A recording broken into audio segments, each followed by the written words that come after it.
Aujourd'hui, nous allons lire un passage du Saint-Évangile selon Saint Luc, chapitre 24, versets 46 à 53. Il est écrit, « Le Messie souffrira et ressuscitera d'entre les morts le troisième jour, et qu'en son nom, le repentir et le pardon des péchés seraient prêchés à toutes les nations, à commencer par Jérusalem. Vous êtes témoins de cela. Et moi, je vais envoyer sur vous ce que mon Père a promis. Mais vous, restez dans la ville jusqu'à ce que vous soyez revêtus de la puissance d'en haut. » Puis Jésus les emmena au dehors, jusque vers Béthanie, et, levant les mains, il les bénit.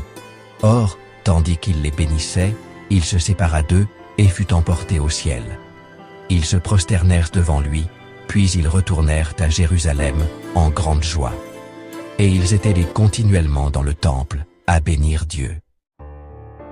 Jésus monte au ciel, et comment laisse-t-il ses disciples, ni dans la peur, ni dans la tristesse, mais avec une bénédiction qui emplit l'atmosphère, et une promesse gravée dans leur cœur. Ils l'adorèrent, nous dit l'Évangile, et s'en retournèrent tout joyeux.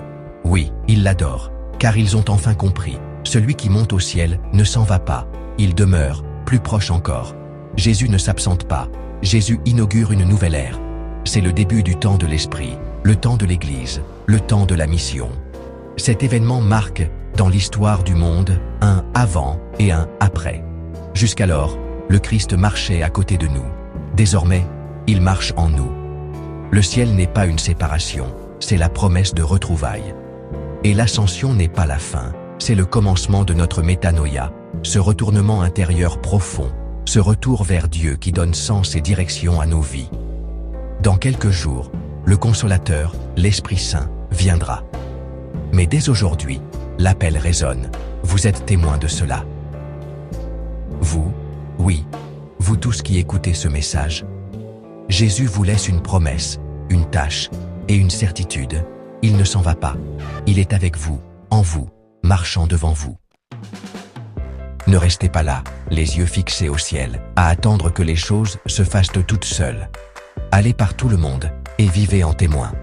Le monde a besoin de voir, de reconnaître ceux qui, ayant adoré Jésus, marchent désormais dans la joie. C'est tout pour aujourd'hui. C'était Il Campanile della Vendea. N'oubliez pas de vous abonner, de laisser un pouce bleu et de partager. À très bientôt, chers guerriers de Dieu, et que le Seigneur vous bénisse tous.